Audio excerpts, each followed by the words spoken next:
Mix అయిపోయింది. ఇప్పుడు ఇందులో మనం కొన్ని పాలు కూడా వేసుకుందాం. 2 గుడ్లు వేసాం కాబట్టి ఈజీగా ఒక హాఫ్ కప్పు వేసుకోండి.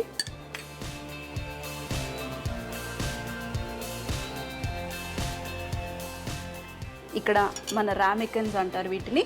ఈ రామికన్స్ రెడీగా ఉన్నాయి. దీంట్లో నేను వేసేసి బేక్ చేసుకుంటాను. కొంచెం తగ్గించుకోండి, ఎందుకంటే మనం ఇందులో గుడ్డు వేసుకున్నాం కాబట్టి లైట్గా పొంగే అవకాశం ఉంటుంది. వేసేసాను ఇందులో.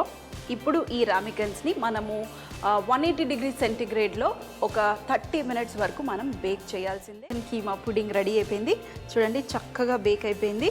ఇప్పుడు ఇది పక్కన పెట్టేసి దీనికోసం చాలా సింపుల్ అయిన సలాడ్, ఒక క్యారెట్తో అలాగే ఫ్రెష్ మింట్ అలాగే కొత్తిమీర వేసుకుని ఈ డిష్కి చక్కటి సలాడ్ చేయబోతున్నాము. కొంచెం పొడుగ్గా ఇది తురుముకుంటే బాగుంటుంది. తురిమేసుకున్నాము. ఒక బౌల్లోకి వేసుకుందాం. మనం ఇందులో పుదీనా వేస్తాము. ఇది కూడా సన్నగా కట్ చేసుకుందాం. కట్ చేసేసి ఇది కూడా ఇందులో వేసేసుకుందాం. కొంచెం కొత్తిమీర కూడా, ఇది కూడా ఇందులో వేసేసి మరి కాస్త సాల్ట్, ఆ తర్వాత ఇందులో నిమ్మరసం. మన సలాడ్ని ఇలా మిక్స్ చేసేద్దాం. ఒక్కసారి మిక్స్ చేసిన తర్వాత టేస్ట్ చేయండి.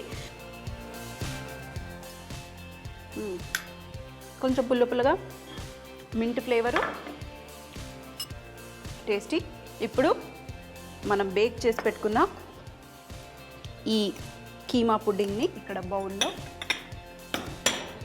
కొంచెం వేడిగా ఉంది, చల్లారిన తర్వాత మీరు ఇలా ఉల్టా వేసేసి చూడండి, మంచి హాట్ కీమా పుడ్డింగ్ సర్వ్ చేసేటప్పుడు సైడ్లో మన సలాడ్. అంతే, మరి సలాడ్తో చాలా టేస్టీగా ఉంది. కీమా పర్ఫెక్ట్గా కుక్ అయిపోయింది. అసలు నాకు కీమా ఉందా లేదా అనిపిస్తుంది, అంత సాఫ్ట్గా అయిపోయింది. కీమా పుడింగ్ తయారు చేయు విధానం: ముందుగా పాన్ తీసుకుని అందులో ధనియాలు, దాల్చిన చెక్క, లవంగ, ఇలాచి, మిరియాలు వేసుకుని ఒక 2-3 నిమిషాల పాటు స్లో ఫ్లేమ్లో డ్రై రోస్ట్ చేసుకోవాలి. డ్రై రోస్ట్ చేసుకున్నవి మిక్సీ జార్లో వేసుకుని అందులో చిట్టి ముక్క అల్లం, అలాగే వెల్లుల్లి ముక్కలు, కొంచెం పచ్చిమిరపకాయలు వేసుకుని మెత్తగా పేస్ట్ చేసుకోవాలి. ఆ తర్వాత ఒక బౌల్లో కీమా, పుదీనా, కొత్తిమీర వేసుకుని బాగా మిక్స్ చేసుకోవాలి. అందులో గ్రైండ్ చేసి పెట్టుకున్న మసాలా మిక్చర్ని కూడా వేసుకుని బాగా మిక్స్ చేసుకోవాలి. 2 గుడ్లు తీసుకుని కీమా మిశ్రమంలో వేసి మరొక్కసారి మిక్స్ చేసి అందులో హాఫ్ కప్పు పాలు పోసుకుని మరి కాస్త మిక్స్ చేసేసి ఇప్పుడు బేకింగ్ ట్రేలో చక్కగా అమర్చుకొని 180 డిగ్రీ సెంటిగ్రేడ్లో 30 to 35 మినిట్స్ వరకు బేక్ చేసుకుని వేడివేడిగా సలాడ్తో సర్వ్ చేస్తే చాలా బాగుంటుంది.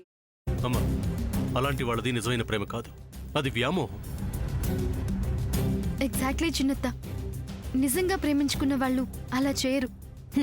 ఎంత మనసు విరిగిపోతే కన్న కూతుర్ని పట్టుకొని మా దృష్టిలో చచ్చిపోయా ఉంటుందా తల్లి? అది సరే అమ్మా, తన కూతురుతో తన మాట అనేటప్పుడు ఆమె మాటల్లో వ్యథ, కళ్ళల్లో బాధ గమనించావమ్మా? పెద్దబాబుకు బర్త్డే విషెస్ చెప్పు కూడా వెళ్ళాం కదా. ఊరికే ఎలా కాలిపోతుంది? మంట పెడితేనో పడితేనో తగలబడుతుంది.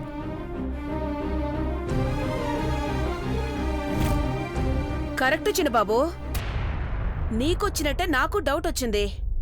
పార్వతే షర్టును తగలబెట్టిందనుకుంటా.